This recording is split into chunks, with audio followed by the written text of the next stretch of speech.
2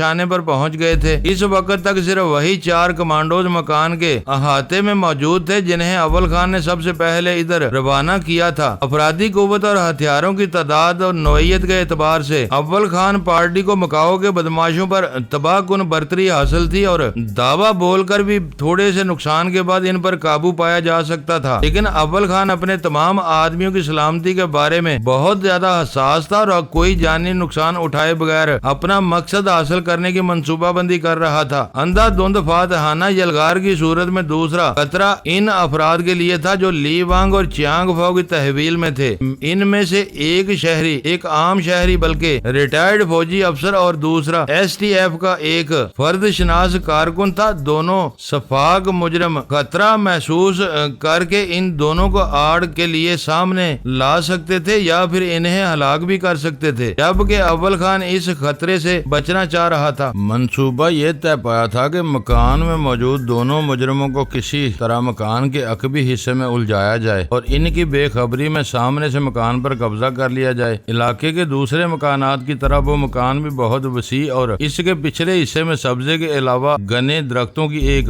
تعداد سر اٹھائے کھڑی تھی۔ چیانگ فاؤ کو اپنے اعتماد کے جادو سے مسحور کرنے کے بعد اول خان اپنے ٹرانسمیٹر سے دل کھول کر ہدایت لے دے رہا تھا۔ ان رابطوں میں پوری احتیاط کی جا رہی تھی کہ گفتگو کے متن میں انگریزی کا کوئی ایسا لفظ استعمال نہ کیا جائے جو گفتگو میں پوشیدہ عزائم کی عکاسی کرتا ہو۔ اسے اندر پہنچے ہوئے کمانڈو سے یہ اطلاع مل چکی تھی کہ مکان کے اگلے لان پر خونخوار کتوں کی لاشیں پڑی ہوئی تھی۔ ان لاشوں کے قریب گوشت کے وہ لوتھڑے بھی پڑے ہوئے تھے جو کتوں کے میدوں کا ایندھن بننے سے باقی رہ گئے تھے۔ ان دونوں چینیوں نے اپنی کامیابی کو یقینی بنانے کے لیے اتنی زیادہ مقدار میں مہلک لوتھڑے پھینکے تھے کہ انہیں کھا کر 2 تو کیا 10 کتے بھی جہنم واصل ہو سکتے تھے۔ دونوں مجرموں کی توجہ عقبی حصے کی طرف مبذول کرانے کے لیے اندر والے کمانڈوز کو نہایت خاموشی کے ساتھ تناور درختوں کے مضبوط شاخوں میں نائلون کی ڈوری کے پھندے ڈال کر رسیوں کے آزاد سرے عقبی گلی میں پھینک دینے تھے۔ اس طرح دیوار کی اوٹ میں چھپے ہوئے آدمی ان ڈوریوں پر قابض ہو جاتے اور اول خان کی طرف سے جینگر کی ایک ہلکی اور ایک تیز آواز کا اشارہ ملنے پر بندھی ہوئی ڈوری کی مدد سے ایک درخت کو اس طرح ہلانا شروع کر دیتے کہ پتوں وغیرہ کی سرسراہٹ کی تیز آوازیں مجرموں کو اپنی طرف متوجہ کر لیتی۔ وہ سمجھتے کہ اندھیرے کا فائدہ اٹھا کر کچھ لوگ درختوں کے ذریعے اس گھر میں داخل ہونے کی کوششیں کر رہے ہیں۔ یہ بات یقینی تھی کہ پتوں اور شاخوں کی آوازیں سننے کے باوجود وہ اندھیرے میں کچھ بھی نہیں دیکھ سکتے تھے۔ توقع یہ کی جا رہی تھی کہ وہ اپنے نادیدہ حریفوں کو ہلاک یا زخمی یا کم از کم خوفزدہ کرنے کے لیے اپنی بے آواز آتشی ہتھیار استعمال کریں گے۔ ان کی طرف سے فائرنگ کا آغاز ہوتے ہی پہلے درخت کو چھوڑ کر دوسرا کوئی درخت ہلایا جاتا۔ باری باری مختلف سمتوں میں سرسراہٹیں پیدا کرنے کے ساتھ ہی کسی بے آواز فائر پر اول خان کا ایک آدمی ہلکی سی کراہ سے یہ تاثر پیدا کرتا کہ اندر والوں کی فائرنگ کسی شخص کو زخمی کرنے میں کامیاب ہو گئی ہے۔ اس انسانی آواز پر ان دونوں کا اسی طرف متوجہ ہو جانا ناگزیر ہوتا۔ جب وہ دونوں ہی اندھیرے میں گولیاں چلانے لگتے تو عقبی گلی والی پارٹی کا سربراہ الو کی آواز میں دوسرا سگنل دیتا اور سامنے کے حصے میں موجود کمانڈوز کی رہنمائی میں باقیہ لوگ مکان میں گھس جاتے۔ اول خان غائب تھا اور میں دیوار سے لگ کر اس منصوبے کی جزیات پر غور کر رہا تھا۔ اس وقت کے حالات میں وہ منصوبہ بے داغ اور بہت کامیاب نظر آ رہا تھا۔ انسانی جبلت اور خطرات میں گرے ہوئے مجرمانہ ذہنوں کے فطری رد عمل کو سامنے رکھتے ہوئے ناکامی کا کوئی امکان نظر نہیں آتا تھا۔ چاروں طرف گہرے اندھیرے کا راج تھا۔ وہ چھوٹے مکانوں پر مشتمل کوئی غریب آبادی ہوتی تو ہر طرف موم بتیوں اور لالٹینوں کی روشنی میں بے شمار بچے اور بڑے گھروں سے باہر نکل پڑے ہوتے۔ اسرت و تنگ دستی کے حالات میں یکسانیت کی زندگی گزارنے والے لوگ اپنے گرد و پیش کی ہر مثبت اور منفی تبدیلی میں تفریح کا پہلو نکال لیتے ہیں، لیکن آسودہ حالوں کو جب تک تفریح کے طے شدہ لوازم میسر نہ ہو وہ اپنی رسمی خول سے باہر آنے پر آمادہ نہیں ہوتے۔ یہی وجہ تھی کہ وہ علاقہ بالکل ویران پڑا ہوا تھا۔ لوگ اپنے گھروں میں محصور تھے اور ان کے زیر سایہ رہنے والے ملازمین بھی اپنے مالکوں کی پیروی میں اپنے مسکن میں دبکے ہوئے تھے۔ فضا میں سکوت طاری تھا اور نرم خوشگوار ہوا کے جھونکے روح تک کو تازگی بخش رہے تھے۔ قریب سے کسی جینگر کی ہلکی اور پھر تیز آواز گونجی، پھر اچانک فضا میں مہوم اور پر اسرار سی سرسراہٹیں سنائی دینے لگی۔ میں نے غیر ارادی طور پر دوسرے مکانات میں ساکت کھڑے ہوئے درختوں کی طرف دیکھا۔ اس وقت ہوا میں برائے نام تیزی تک نہیں تھی۔ گلی میں موجود لوگ یقیناً اپنا کام شروع کر چکے تھے۔ سرسراہٹیں وقفے سے کئی بار ابھرتی اور معدوم ہوتی رہیں۔ اول خان کے پورے منصوبے سے واقف ہونے کے باوجود مجھے ایسا معلوم ہو رہا تھا جیسے کوئی نہایت احتیاط اور صبر و تحمل کے ساتھ پتوں اور جھاڑیوں میں سے گزر کر پیش قدمی کرنی چاہ رہا ہو۔ منصوبے کے اصل حصے کا آغاز ہوتے ہی وقت کی رفتار یک لک سست ہو گئی تھی، ایک سیکنڈ طویل ہو چلا تھا۔ وقفے سے 3 بار وہ سرسراہٹیں ابھری۔ مجھے حیرت تھی کہ وہ دونوں چینی نژاد بدماش کہاں مرے ہوئے تھے۔ لمحہ بھر کے لیے مجھے یہ شبہ ہوا کہ کہیں وہ ہم لوگوں کے پہنچنے سے پہلے ہی دونوں یرغمالیوں کو لے کر خاموشی کے ساتھ وہاں سے نہ نکل گئے ہوں، لیکن اگلے ہی لمحے میرے وہ تمام وصف سے غائب ہو گئے۔ فضا میں ٹھک کی ایک گھٹی ہوئی محدود اور مضبوط سی آواز سنائی دی تھی۔ کسی بھی ہتھیار کی نال پر چڑھا ہوا سائلنسر گولی کی آواز کو ختم کر سکتا ہے، مگر ٹریگر کی آواز کو دبانا سائلنسر کے بس کی بات نہیں ہوتی۔ طاقتور اسپرنگ کے ذریعے ایک مخصوص فاصلے تک اٹھ کر گولی کے پچھلے حساس حصے پر گرنے والے گھوڑے کی وہ آواز میرے کانوں کے لیے نامانوس نہیں تھی۔ پہلی گولی چل چکی تھی، ہلکی سی سرسراہٹ پھر سنائی دی۔ یوں لگا جیسے چھپے ہوئے حریف نے فائر سے خوفزدہ ہو کر اپنی جگہ قدرے تبدیل کی ہو۔ فوراً ہی دوسرا بے آواز فائر ہوا۔ اس بار کسی گنجان درخت کے پتوں اور شاخوں میں سے برق رفتار گولی گزرنے کی شٹر کی سی آواز سنائی دی تھی۔ اس مرحلے پر چوہے اور بلی کے کھیل میں قدرے تیزی آ گئی۔ سرسراہٹوں کی سمت تبدیل ہو گئی۔ بے آواز فائر کا کھٹکا بھی قدرے فاصلے سے ابھرتا ہوا محسوس ہوا۔ چوتھے فائر پر ایک دبی سی اضطراری چیخ سن کر میرے دل کی دھڑکنیں تیز ہو گئی۔ فائر کے ساتھ اس بے ساختہ چیخ کی ٹائمنگ اس قدر مکمل تھی کہ مجھے کسی کے واقعی زخمی ہونے کا خطرہ محسوس ہونے لگا۔ اپنے کسی نادیدہ حریف کو زخمی کر لینے کے احساس نے مجرموں کا حوصلہ بڑھا دیا۔ وہ سرسراہٹیں تیز ہو گئیں۔ معلوم ہو رہا تھا کہ کئی گنجان درختوں میں چھپے ہوئے لوگ کئی سمتوں میں فعال ہو چکے ہیں۔ بے آواز فائرنگ میں تواتر پیدا ہو گیا، مگر وہ تواتر بے ربط سا تھا۔ صاف معلوم ہو رہا تھا کہ ایک سے زیادہ ہتھیار زیر استعمال آ چکے تھے۔ یہ پہلے ہی طے ہو چکا تھا کہ اول خان کا کوئی آدمی جوابی فائر نہیں کرے گا۔ اس حقیقت کی روشنی میں صورتحال کچھ یوں بن رہی تھی جیسے اندر والے دونوں چینی عقبی درختوں میں الجھ چکے ہوں۔ ہمارے لیے یہ سنہرا موقع تھا۔ میرے کان الو کی آواز کے انتظار میں فضا پر جم گئے۔ ایس ٹی ایف کے ساتھ کام کرنے میں یہی ایک خرابی تھی کہ انسان ڈسپلن کو نظر انداز کر کے اپنی ثبابدید پر کوئی قدم نہیں اٹھا سکتا تھا جب تک الو کی آواز نہ گونجتی۔ کسی کو احاطے کی دیوار سے ہلنے تک کی اجازت نہیں تھی۔ اچانک داہنی طرف سے ایک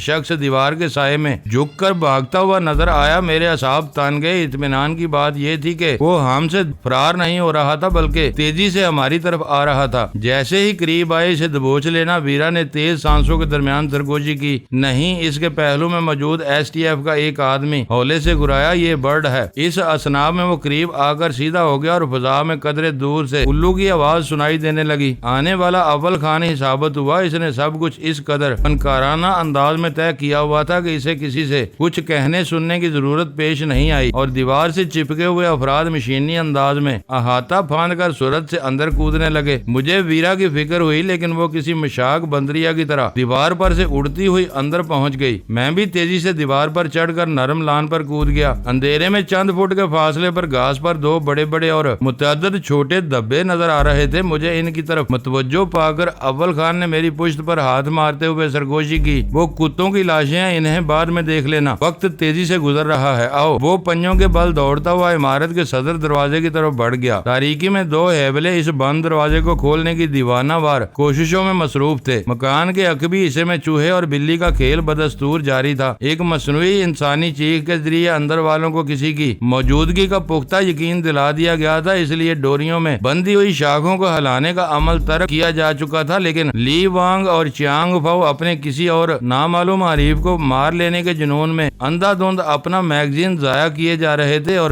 اس جنون میں مکان کے دوسرے حصے کو اکثر فراموش کر بیٹھے تھے۔ مکان میں داخلے کا صدر دروازہ قبضوں کی کسی آواز کے بغیر کھول لیا گیا۔ اس وقت یہاں کل 8 مسلح نفوس موجود تھے۔ اول خان کی سربراہی میں ایس ٹی ایف کے 3 آدمی دیوار پھاند کر اندر آئے تھے۔ 2 کمانڈوز پہلے سے اندر موجود تھے۔ مجھے اور ویرا کو ملا کے یہ تعداد 8 ہو جاتی تھی۔ اندر چھپے ہوئے 2 چینیوں کو زیر کرنے کے لیے ہماری نفری بہت کافی تھی۔ اول خان نے چوکھٹ عبور کی تو دونوں کمانڈوز اپنی خود کار مشین گنیں ہاتھوں میں لیے اس کے ساتھ تھے۔ ہم دونوں اپنے پستولوں سمیت ان کے پیچھے تھے۔ بقیہ 3 آدمی سب سے پیچھے تھے۔ ڈرائنگ روم میں گھستے ہی میرے نتنوں میں جلے ہوئے بارود کی بو آئی۔ پچھلے کمروں سے جو بے آواز چاند ماری کی جا رہی تھی، اس کے دھوئیں دھوئیں کے اثرات شاید پورے گھر میں پھیلے ہوئے تھے۔ گو وہ چاندنی رات نہیں تھی، لیکن ڈرائنگ روم کے در و دیوار میں سمائی ہوئی گور تاریکی کے مقابلے میں تاروں بھرے آسمان کے سائے میں زیادہ اجالا تھا۔ چند لمحوں بعد میری آنکھیں اس تاریکی کی عادی ہوئیں تو مجھے نکاسی کا بغلی دروازہ نظر آیا۔ اول خان پہلے ہی ادھر بڑھ چکا تھا۔ آخر میں آنے والے سے ایک شخص وہیں رک گیا۔ باقیہ کارواں مکان کے اندرونی حصے میں داخل ہوا تو داہنی طرف ایک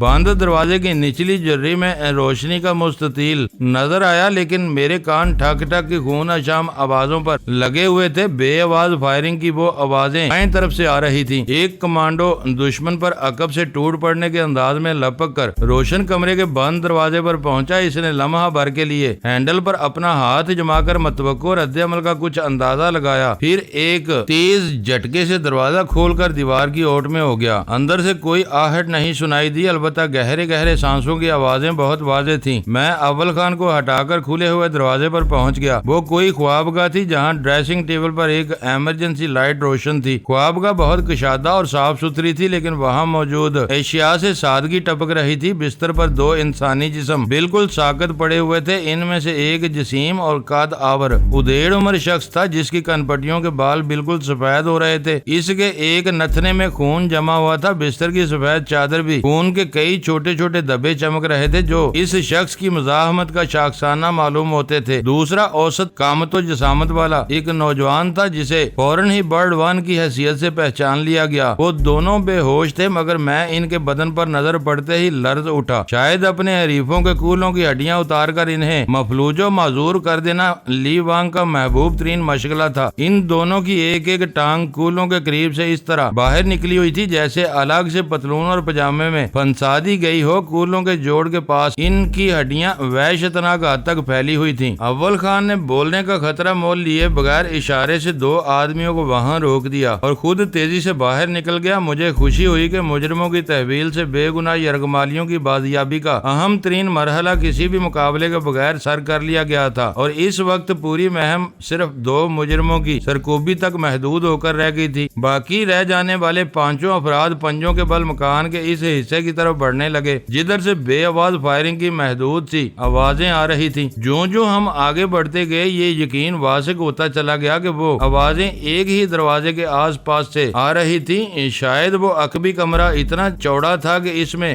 بیک وقت کئی مورچے جمائے جا سکتے تھے۔ وہ سچویشن بہت نازک تھی، اس کے بارے میں کوئی پیشگی اندازہ کر کے پہلے سے اپنی حکمت عملی تیار کرنی ممکن نہیں تھی، اس لیے ہمیں دروازے سے قدرے دور ہی رک جانا پڑا۔ ہم لوگوں کا ایک ساتھ دروازے پر پہنچنا اجتماعی خودکشی سے زیادہ خطرناک اقدام ثابت ہو سکتا تھا۔ اول خان نے سب کو وہاں روک کر خود پیش قدمی کرنے کا عندیہ دیا، لیکن ایک کمانڈو نے پوری خود اعتمادی کے ساتھ اس کا اور میرا بازو دبایا اور پنجوں کے بال دروازے کی طرف بڑھنے لگا۔ اول خان نے اسے روکنے کی کوشش نہیں کی۔ ہم چاروں سمٹ کر دیوار سے لگ گئے اور سانس روک کر کمانڈو کی پیش قدمی کے نتیجے کا انتظار کرنے لگے۔ معزز ناظرین، لائک کریں، شیئر کریں اور کمنٹس باکس میں پاک آرمی زندہ باد، پاکستان پائندہ باد کا نعرہ ضرور درج کر کے اپنے ملک پر فخر کریں اور پاکستان کی بنیادیں مضبوط کرنے میں اپنا کردار ادا کریں۔ ویڈیو دیکھنے کا شکریہ۔ معزز ناظرین، اپنا خیال رکھیے گا اور ہمارے چینل کا بھی۔ ISI پاک آرمی زندہ باد، پاکستان پائندہ باد۔